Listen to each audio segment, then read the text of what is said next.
I don't think Haney was wrong for saying what he said Who? about not being beat. Devin Haney. Yeah, yeah. I think he was fine Right. with saying that he was not going to lose to any white fighters. Okay. Black fighters, they don't just fight in the ring. They have to fight the system. Boxing is dirty. It's very political. It's got roots in racism, like everything else in America. And, the fighters are not being treated fairly anyway. And so when young guys like Devin Haney are trying to get what they're trying to get and be where they need to be, and they have people like Lomachenko and the rest blocking them from what they need, if he wants to step up and say something like that, it's fine, because nobody reprimanded Larry Merchant when Larry Merchant talked about the last black hope, and Larry Merchant is as racist as they come. Nobody ever says anything to reprimand Larry Merchant. Right. And he's one of the biggest racists there is.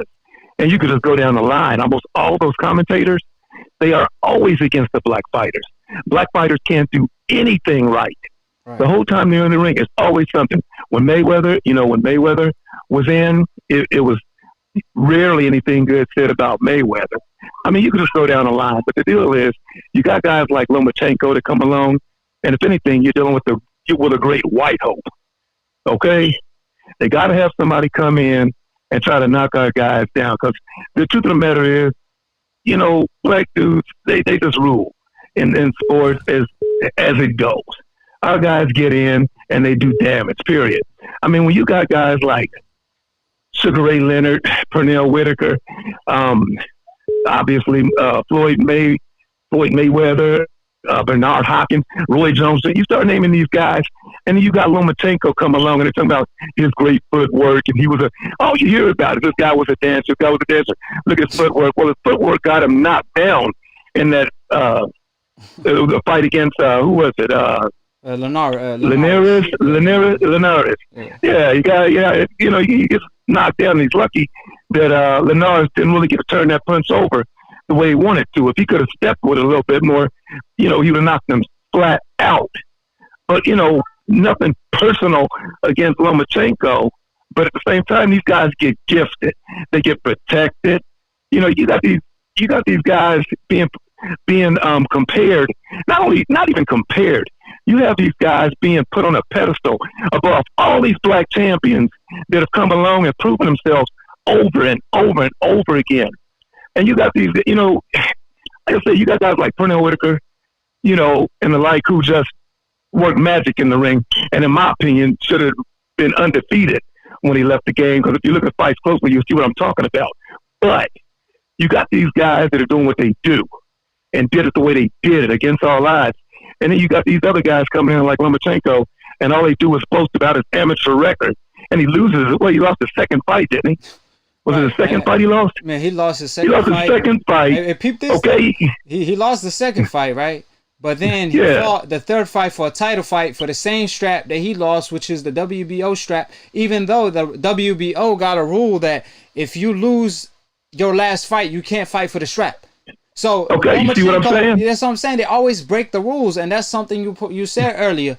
There's double standards in the sport. Like fighters on the coincidental list, they gotta beat double standards. They don't gotta just beat their opponent. They gotta beat double standards. They gotta beat the referee. That's why it's impressive for Floyd Mayweather to go 50-0 because they try to rob him against Oscar De La Hoya. They try to rob him against Canelo Alvarez. And even though he dominated the fight, like I said, and then you got a guy like Lomachenko get his ass kicked the whole night against Salido, but then all of a sudden it's a split decision for Salido. They were trying to rob him. They were trying to rob, Salido, and then he didn't even want to rematch Salido. But like you said, fighters from the coincidentalists, they got to do twice as much just to be just as good or even below. Right, exactly. And peep this. You're talking about, we talk about Lomachenko and how the fight went down with Salido or whatever. Okay, so peep this. What all the white boys start yelling, the Mexicans? Well, Salido cheated. Oh, he cheated the whole fight. Cheat, fought dirty, right? Right. Okay. He was fighting dirty. He was fighting a little rough. He was doing a little dirty boxing. Veteran tactics. Okay? Yeah. Now, okay? All right. So, Tyson Fury, he fights and he obviously cheats. He obviously he's got a reputation. It was obvious what he did in those fights against Wilder.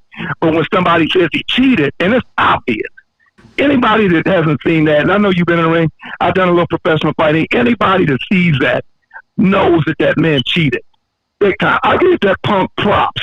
I gave Fury props at first because I watched that fight on a small screen. I watched his training. I saw what he was doing in training, and I was like, dang, he's going to be a little dangerous because I'm a personal trainer too, but I was like, he's doing all the things that I would be having Wilder do to get prepped for this fight, right? But then I saw the fight up close and saw what that punk did, right? And no more props. You're a bum. You're a cheater. So, but they won't say that. When you say, oh, he cheated, they want to act like, oh, y'all sore losers. But when Lomachenko lost to Salinas, what they say? Oh, he's a cheat. Right. When Floyd Mayweather fought, he fought him twice. What's your boy? He fought him twice. Castillo. No. The other cat. Maidana. Yeah, okay, Maidana.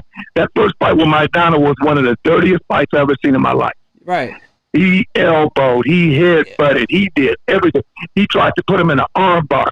He did everything. Referee said nothing. UFC. It was a UFC. Right. Referee said nothing. And Floyd fought him toe to toe. Didn't nobody say nothing about the fight.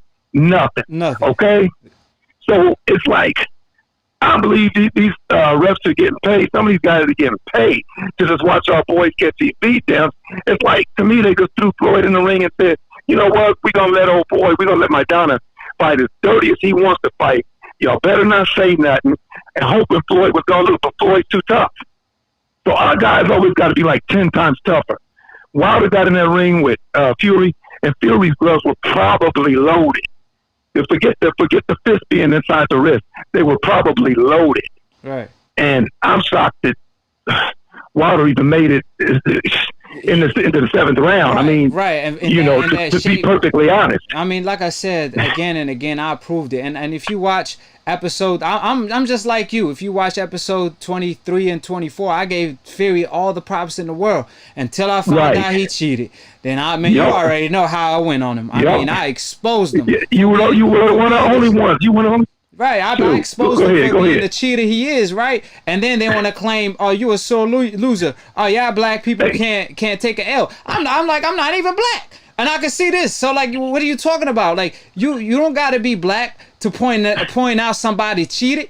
This has got to be a fair fight. It's a fight between two different fighters, and it got to be an even playing field. You're not playing soccer. Exactly. But they're not trying to hear that. I mean, this is not about Deontay Wilder losing. This is about Tyson Fury cheating. You know what I'm saying? So they want to make it seem like, oh, y'all sore losers, y'all this, y'all that. Right. Ignore the fact that their man cheated. And man, I got UK callers, like I said in the past, who actually called in, and they want to claim that they want to claim, hey, Akhi, you know, you don't give our guys a fair shot, this and that, right? And then when I debate with them for 20 minutes, they say, oh, it don't matter if Tyson Fury cheated. Like, it don't matter if he... Right, it don't matter, exactly. He's 100 times better than him. But if you're 100 times better than him, why you got to cheat? You ain't got no need to cheat, right? You don't need him to cheat in order to get ahead. And I'm the brother that wrote something in, I don't know if you got the comment or not,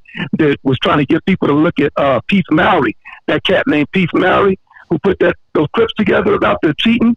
Yeah. I'm the brother that threw that stuff out there. But oh, for real, that's you? Shout out to you, Akhi. Yeah. And I was also the one that threw out the information when I said, look at that first fight, and look at what his corner, Tyson Fury's corner, is telling him. You're going to beat him with your left hand only. Right. Remember? I'm the one that brought that crap out after I started looking into it. Yeah, so they had this whole thing planned out. And me and you on the same page. I dropped videos on all of them. I think it's called I know you did. You know what I'm saying? And I exposed these decafs. And on my last show, I was calling out all these decafs to call in and prove me wrong. They got a chance to They can't, man. They don't want to. As soon as the live is over, as soon as the live is over, they in the comment section talking ish. But when I was on the live for a whole hour challenging these decafs, nobody had the cojones to debate. Forget to fight. They didn't even have the cojones to debate. bro, what it is, bro? They think that with them being silent, they think that the station's gonna die. Wrong. Look, you got brothers like me who gonna like respect the station and dial in and hone in on this station for one reason and one reason only. All right, so y'all talk and y'all keep it real, and y'all don't be dogging the black fighters. Y'all bring stuff out. It's new black media all over again. And people like myself, we gonna support it regardless. Now I agree with most of what you say anyway. In terms of some of these fights and stuff, we're on the same page with most of the stuff you talk about. But just the fact that it's new black media, and we ain't got to take it from people like Larry Merchant or Max Kellerman's perspective, who are all. Larry Merchant's not even a closet racist, but Max Kellerman is a closet racist, man. Trust me, man. He ain't done that. Now, I had a little bit of respect for Kellerman before, but I saw his true colors, man. I'm not even going to get into that one because the bottom line is, ain't nobody for us. That's how you can have guys like Tyson Fury get in that ring and do what he did.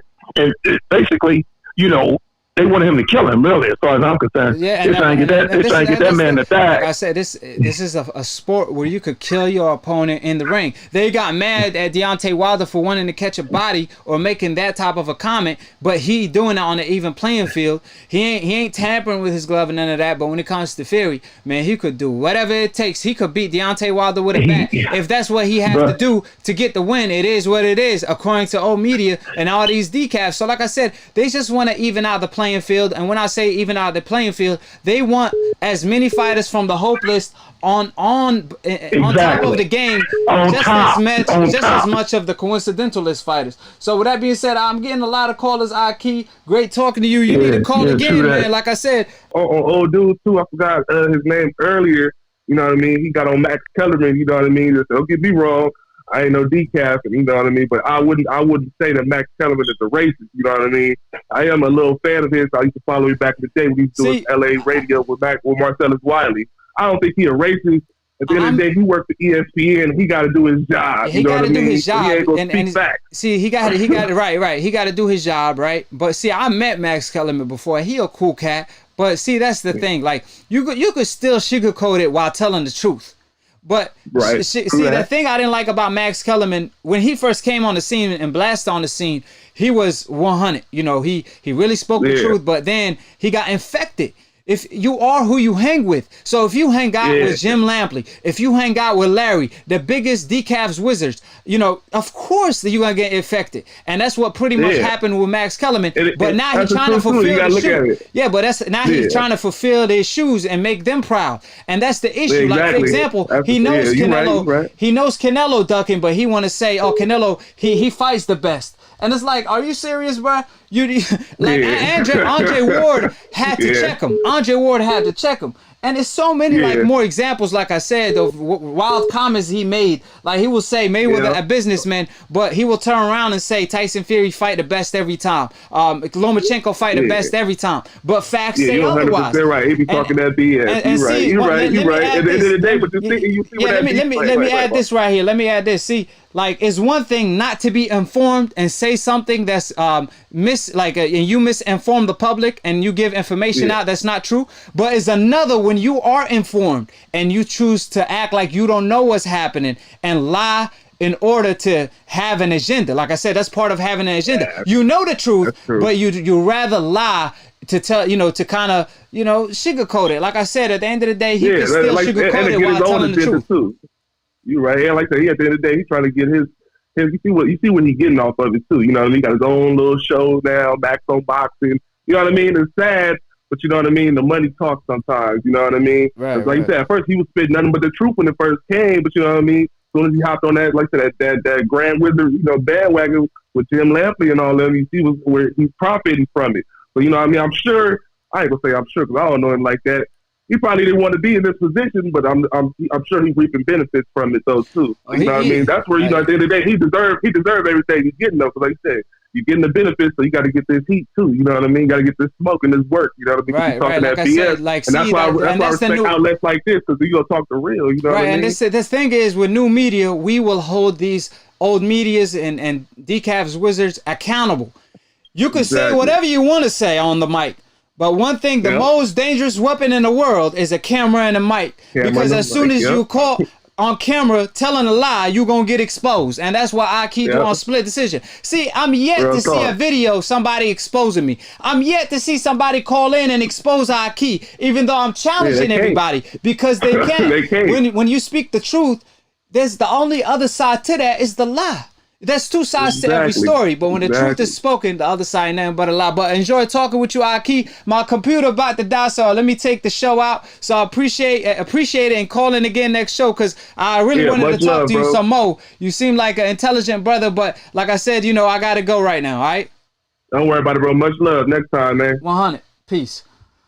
So with that being said,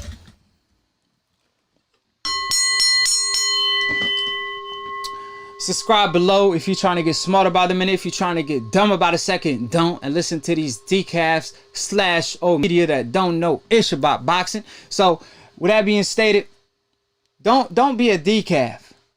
Don't be a guy that's eating contaminated meat that don't have cojones. Y'all got me feeling like all y'all decafs got female parts. As soon as the live is over, y'all in the comment section talking all that ish like the keyboard warriors y'all are. But when I'm on the show, y'all got me feeling like the Iron Mike, the most feared, the young Akhi at a young age. Nobody want to smoke. But this ain't a fight, it's a debate. You don't even got the cojones to debate Akhi. Like I said, the truth will set you free. And there's two sides to it. When the truth is spoken, the other side ain't nothing but a lie. And when you go against the truth, guess what's going to happen? You're going to get knocked out. Y'all decaf's too easy. I could knock you out with an uppercut. Right hook, left hook, jab, right hand. It's too easy. Like I said, I'm yet to have an intelligent debate back and forth where I'm debating with somebody and I'm actually enjoying it. Like I said, y'all making it too easy on Akhi. So with that being said, y'all got me feeling like the Mayweather of Split Decision. Undefeated record with 412 fights, or debates, I should say, and 412 knockouts. Easy work. And like I always tell y'all, all these decafs, why y'all always hating? As soon as the live is over, please tell me why you always hating. They out here hating. So with that being said, I'm gonna go ahead and take y'all out. I appreciate everybody in the comment section. I bear witness, there's only one God, Allah, and Muhammad is his final messenger.